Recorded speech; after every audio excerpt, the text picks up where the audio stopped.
Who's ready for fun? Come on, who's ready for some fun? That's what I'm talking about. Yeah. Tommy Gaffney was born in Kentucky, not Vantucky, Kentucky. Right? Somewhere between the projects and the trailer parks. He is the author of 2 collections of poetry and prose, 3 Beers from Oblivion in 2006, and Whiskey Days in 2010, which was nominated for the Oregon Book Award. I didn't win. You were nominated, Tommy. His newest collection is due out in spring of 2015, so when is that? Spring. Spring?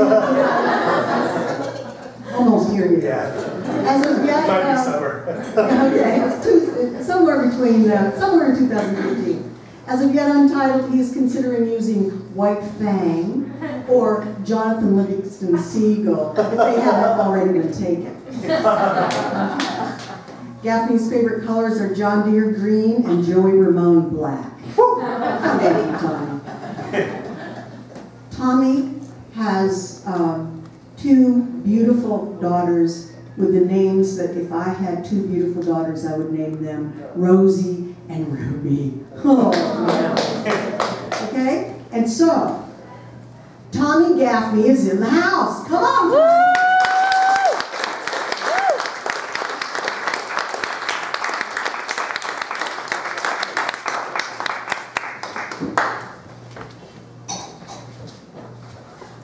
Well, thank you guys so much. I'd like to apologize in advance.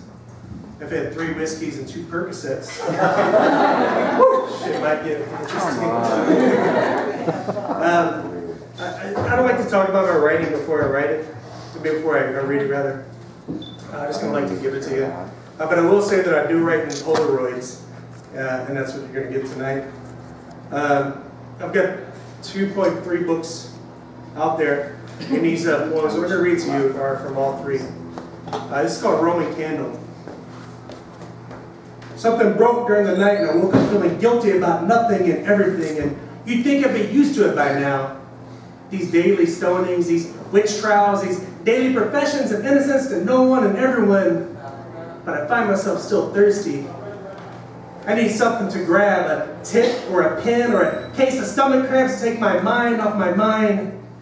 I lick my fingers and extinguish the cold flame of last night's Roman candle, pat down the room for an alibi. Where the fuck were you last night? Before I crashed down the stairs, stomping on all the creaky spots on purpose to show myself there are things in this world broken that I had nothing to do with.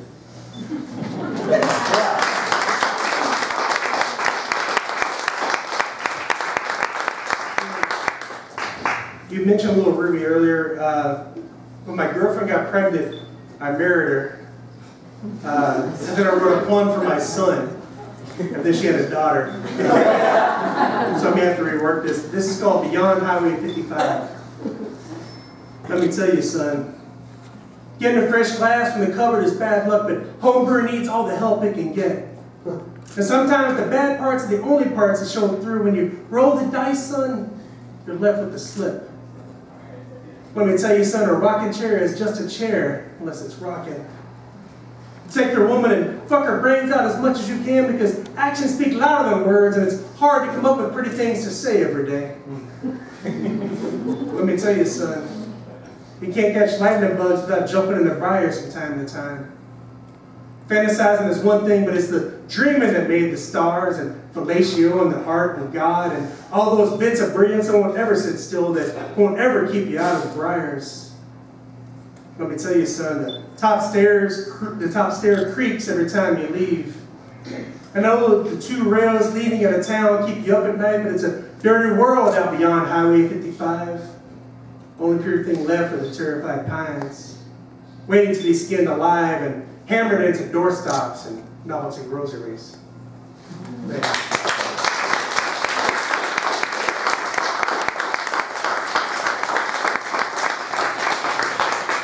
This is found, I do have some books. I got Whiskey Days, it was published a few years ago.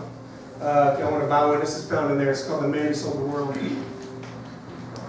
Jacko, the only grocery in town, wanted 2 in the entire county. not including general stores. Arthur Chisholm owned the other over in Eminence. Arthur wasn't like Jack at all. He was a tyrant who double-charged migrant workers who couldn't speak English and refused to hire blacks in the deli and the meat department. Too dirty to handle food, he told his manager. So the rumor goes. I worked for him for a summer, bagging groceries, but walked out when he wouldn't let me leave early to go to the state fair. The Kentucky State Fair is one of the biggest in the country, boasting a better attendance record than all the election day voting booths in all the counties combined. He wanted me to spot mop instead. Jack was the man who sold us the world, or at least the world as we knew it. Had only one newspaper in stock, the Henry County Local. No need for the Louisville Times, the New York Post. Kept a few hunting magazines behind the counter, though, hot commodities. Jack knew who was poor in town and who wasn't, so he freeze the meat that was about to expire and sell it to the Fords for next to nothing. The Fords were proud and wouldn't take anything for free. He'd come around the counter and tell folks that hold off on those canned goods that'd be on sale next week, or there's a coupon in that newspaper over there, go ahead, rip it out. Jack gave free candy to us kids from time to time when our parents weren't looking. My first year of baseball, we had to buy our own uniforms. All of us were broke, so a few moms got together and ironed on a P, a dash, and a Ville across red t-shirts that faded to pink after one wash. P-Ville, short for Pleasureville. We were too poor to afford the whole word. The next year, Jack sponsored us, and we got shiny new uniforms with numbers on the back even. Instead of Pleasureville, though, or even P-Ville, our jerseys read Jack and Terry's Family Market, Route 212, Box 73. Highway 22, Main Street, Pleasureville, Kentucky, USA, 502-637-2876. Come on in and say hi. We lost every game that year because we were sluggish from carrying all those words.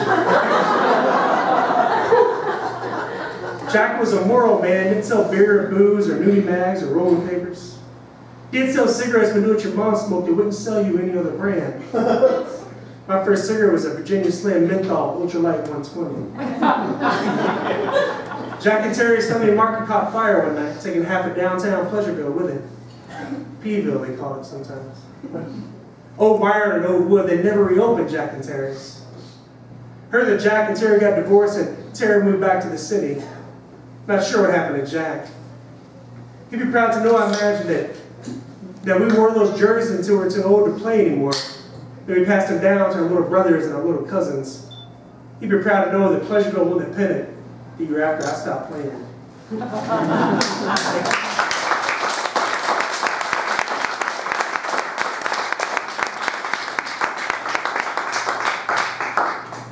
Some wine.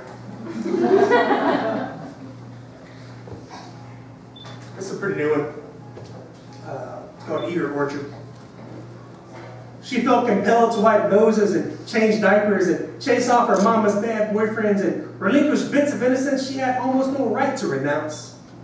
But with Sweet 16 still 3 summers off, it simply goes against nature to ripen too soon. But in that part of town, everywhere you look hung fruit about to turn.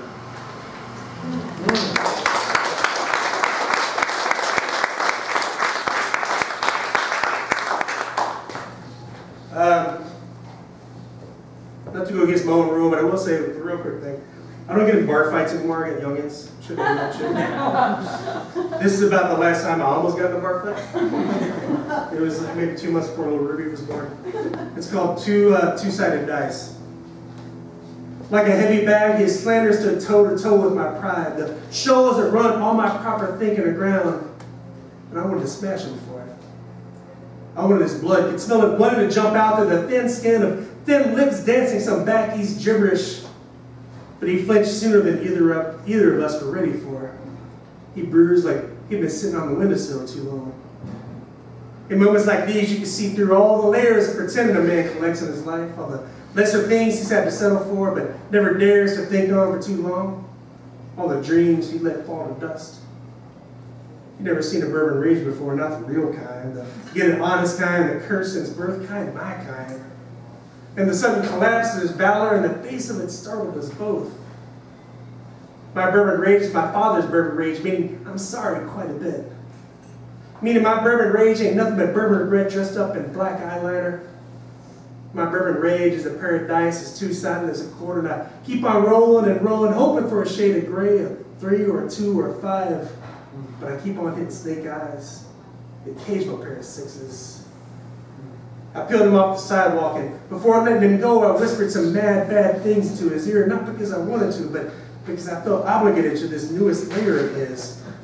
I didn't want him feeling like maybe he'd yet again settle for less than the ass-kicking he deserved.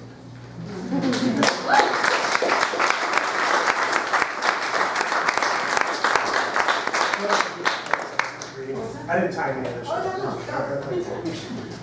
It's called Tuesday. This is an old one. Tuesday.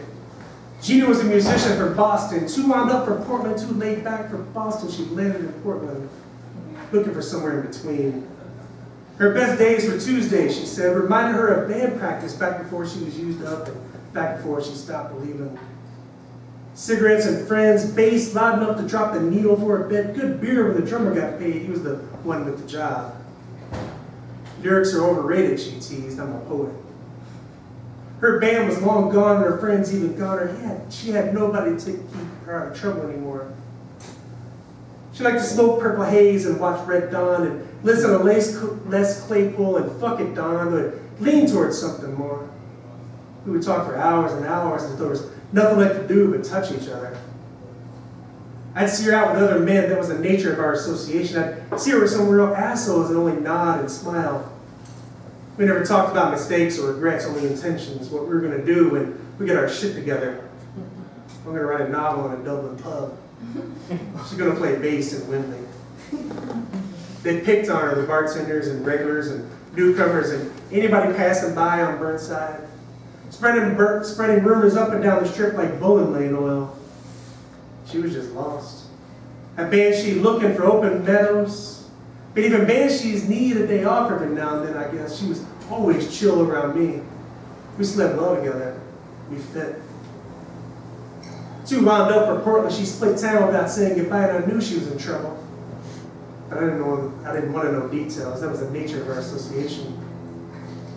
I like to believe that she left on one of her good days, a Tuesday maybe. Got her bass out of Hawk and headed back east, too late back for Boston. I like to believe that she kept on going and crossed the creek towards England, thinking about her music and my lyrics and how well they slipped together, how well they just fit.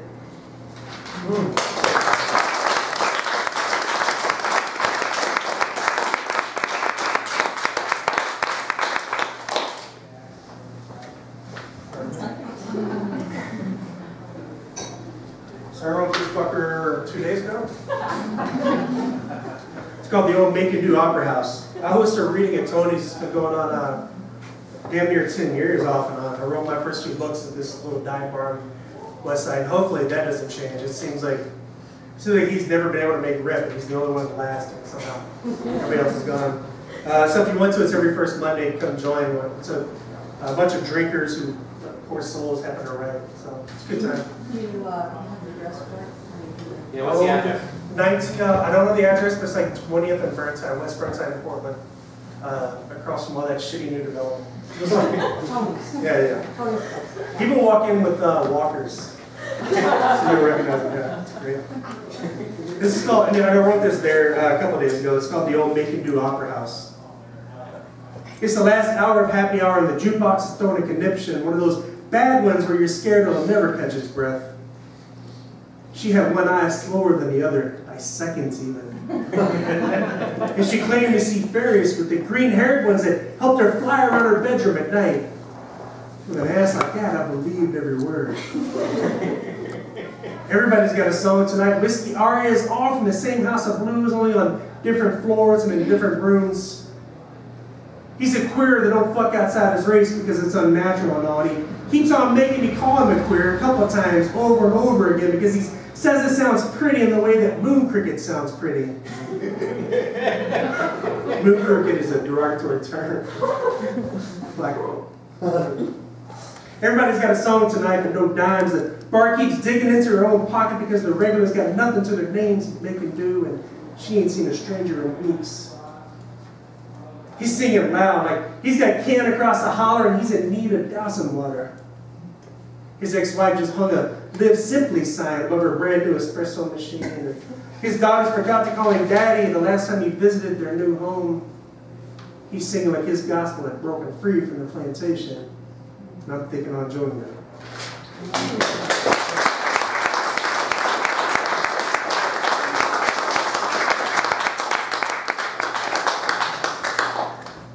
You want to hear another new one? Sure. Yes. Oh, the title is terrible. You really have like a placemaker. So I want to. Dumbass Fingers is what the title is. I meant to change that before I got it. And I said, Dumbass Fingers. Trees line the highway to the coast, thin as changing room curtains. Left behind by logging firms to hide the genocide just beyond. Sometimes you can't tell what they've been up to except for miles away. I've got fingers dumb as shovels and I'm trying to love you with them. Trying to show you that to trust the promise of a poet is to trust the caress of heavy machinery. Patience, darling. We're both going to climax, but it's going to be hell on each of us getting there. I think we would have made good playmates as children, but we're grown now and there are no more games. It ain't over, but it's closer to being over than just getting started. With any luck, maybe you'll never end up in my stories. Sometimes you see I need time and space to see the damage. Sometimes I can't tell what I've been up to, except from miles away.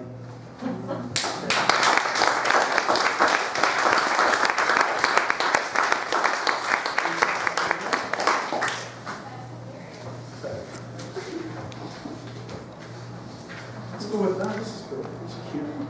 Soul is a dirty word. Sometimes bulls are castrated using rubber bands. They meander around eating while the cinch tightens until finally the scrotum rots and falls off. Scrotums litter the south, and if you're not careful, you'll step on one and drag balls into the house.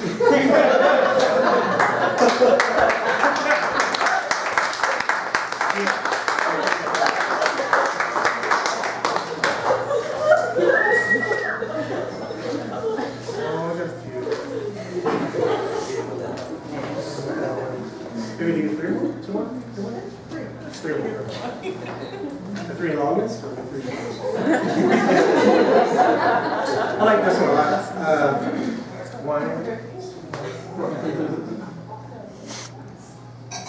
There's no explanation. Brother Charlie's just a shit. I'll just read it. Tipping sheep. Brother Charlie cruised the streets like the seasons. There were always spring tornadoes and autumn frosts. There's always Brother Charlie. He had hands like my stepfather's, but dressed like the president. Slacks with concrete creases and shoes shine to a crisp onyx. His smile was as disarming as a glass pitcher of lemonade. His crystal eyes never once glanced at the holes in your Sunday vest. When you opened the door of that old yellow bus, us kids couldn't help but run into his arms. Our divining rod hearts trembling towards the warmest place we'd be all week. Brother Charlie looked for the gospel in all things and figured the closest to the living gospel he'd find on earth was a child's embrace.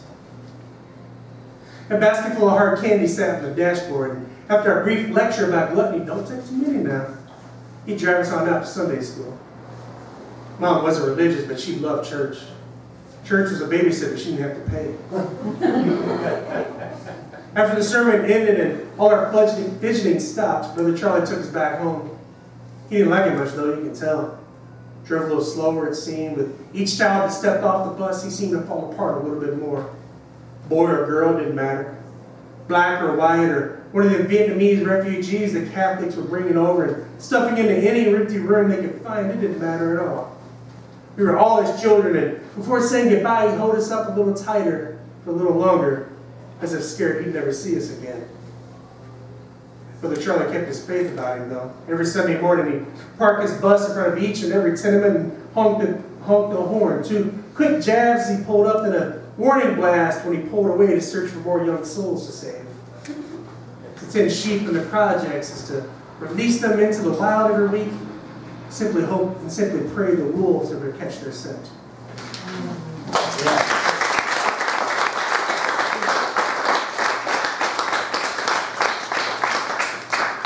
Let's do this shit. Oh, I lost the one over there. Oh, there. We'll do these two. Our Best Family Restaurant is still there in Smithfield, Kentucky. They have a population of like 300, but it grows by like a quarter because the restaurant is there. People come in from out of town. It's pretty interesting. I worked there for summer. It's called Our Best Family Restaurant. Micah Rice was the county faggot all the way around. And nobody hired him to work in their field, scared he'd turn their youngest boy faggot too, or maybe their cattle. Micah Rice was dishwasher at the diner. You can't turn dishes faggot no matter how clean you go. I flipped cornbread on the griddle for a summer, 5 hours at a time. Micah Rice pointed out which waitresses talked to him and which ignored him and which took their kids by the arm and dragged them out of the Dairy Queen whenever he walked in. Micah Rice would get chased back to the dish pit if he lingered at the griddle too long. Micah Rice was teased no end by the owner because it was rumored throughout the county that he got fucked by Junior Taylor's fat ass on a drunken dare in the parking lot for all the Osage apartments to see. Micah Rice would smile along, but when the owner walked away, he denied the whole thing. He got more class than that, and certainly more option than fat-ass Junior Taylor. Micah Rice told me about his daddy dying on a rice paddy, about his mama taking him out of school shortly thereafter because she didn't trust the world anymore and didn't want him leaving her side. He told me the diner was his only job he'd had in all his 31 years, and he spent most of his smoke breaks daydreaming what it would be like to wash dishes in China or in Africa or in Shelby County. Micah Rice said I was a good listener. Micah Rice cried when I left for college, not hard, but enough to need a napkin, and he made me promise to come back and visit. Told him all about the big city. Micah Rice is my friend for a summer, only I kept on calling him a faggot so I wouldn't be called one myself. Not to his face, of course. I wasn't man enough for that.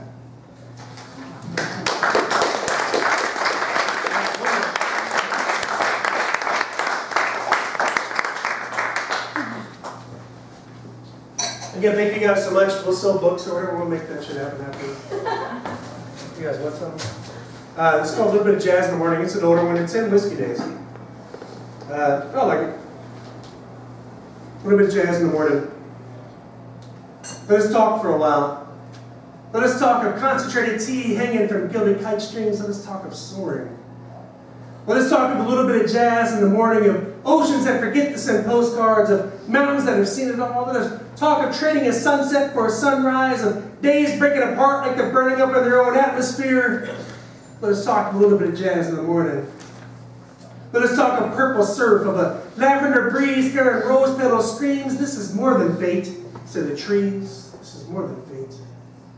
Let us talk of never leaving, of how much it hurts when she's not around. Let us talk of epilogues carved in stone forevermore and all that. Let us talk of a little bit of jazz in the morning.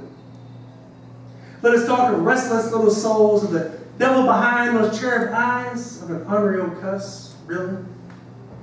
Let us talk of a dastardly little vixen all wrapped up in fishnet and promises. Let us talk of who tamed who. Let us talk of taking that chance of doing that dance around circumstance. It doesn't matter, time and space. It doesn't matter when you just know, when you just are.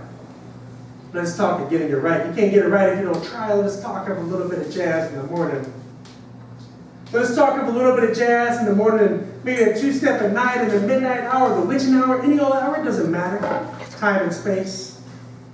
Let us talk of splicing splintered dreams into full motion pictures. Let us talk of two rebel yells singing Shakespeare the way it was before it was found. Let us talk of a little bit of jazz in the morning. Let us talk of vices, of packing that bowl, of icing down that elixir, of laughing because she's laughing, of crying because she's crying. Let us talk of holding up an umbrella for the pain when it pours. Let us talk of changing the world because her feet occasionally touch the ground when she slips. Let us talk of passion, of inspiration. Let us talk of grabbing a pen and matching up reflections of enslavement and rapture. Let us talk of hands that are big enough to hold half a cup of what you feel. Let us talk of a green and wild Missouri, of a valley full of rogues and wordsmiths. Let us talk of love. Let's talk of a little bit of jazz in the morning.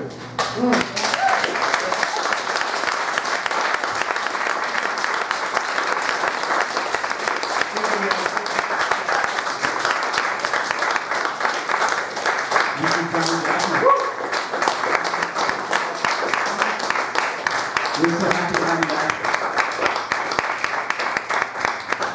Come one of our features at Cover to Cover Books, which we miss very much, and on a very short list of people that have been asked back twice. And to be honest with you, the reason why it's such a short list is there's so many goddamn good writers in the Pacific Northwest that we want to get as many of them up here as we can. But we have had a few back for a second go around, and Tommy was one we really want to see again.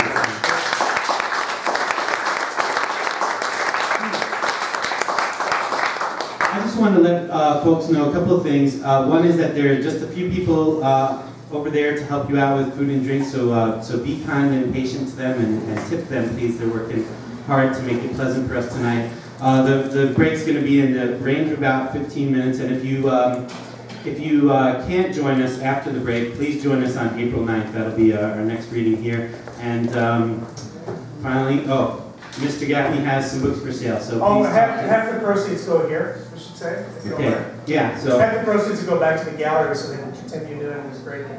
So there you go. If you buy one of his books, I believe it's... The other half is going to buy my Percocets and whiskey. Yes. You can buy him a beer and buy a book if you want. You know, I don't know. We might have to. I might have to crash on our couch at this point. But anyway, yeah. So books for sale and food and drink, and we'll see you in about 15. Thanks so much for being here.